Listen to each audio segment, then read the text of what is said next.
एक बार की बात है, मैं अपने घर से बाजार की ओर जा रहा था।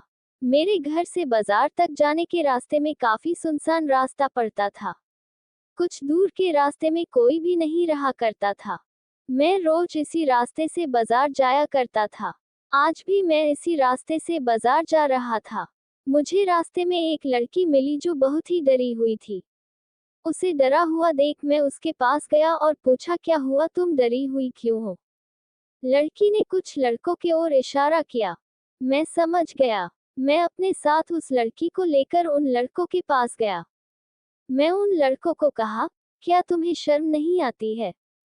काफी कुछ कहने के बाद उन लड़कों को अपनी गलती का एहसास हुआ। उन्होंने लड़की से क्षमा मांगा।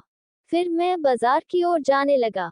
उस लड़की ने मुझे रोका और कहा, मैं यहाँ पर नहीं हूँ। मुझे रहने के लिए किराए का घर चाहिए। क्या आप मेरी मदद कर सकते हैं? मैंने कहा, ठीक है। मेरे घर में एक कमरा खाली था। आप मेरे घर चलिए। अगर आपको पसंद हो तो आप उसमें रह सकती है। अगर आपको पसंद न आए तो मैं आपको दूसरा घर भी दिखा सकता हूँ। अब वह लड़की और मैं घर की ओर चल पड़े। रास्ते में मैं कुछ भी बोल नहीं पा रहा था।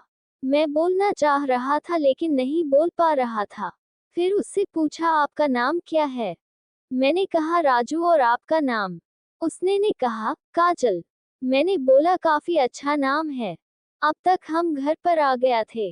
काजल ने मेरा घर देखा और वह कमरा भी देखा जिसमें उसे रहना था। काजल को वह कमरा काफी पसंद आया। फिर वह हमारे घर में रहने लगी। मैं उसे जब भी देखता था तो मेरे मन में अजीब सी हलचल होती थी। पता नहीं उसके मन में होती थी या नहीं। एक दिन मैं और काजल घूमने जा रहे थे।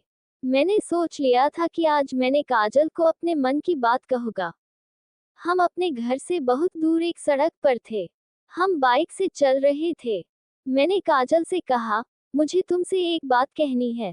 काजल से कहा, मुझे भी तुमसे कुछ कहना है। मैंने कहा, बोलो। काजल बोली, मैं तुम्हें पसंद करती हूँ और ज्यादा खुशी के कारण मैं अपने बाइक को संभाल न सका और हमारे बाइक का दुर्घटना हो गया। मैं तो बच गया लेकिन काजल ने अपने जान को गंवा दी। पर आज भी मेरे दिल में काजल जिंदा है।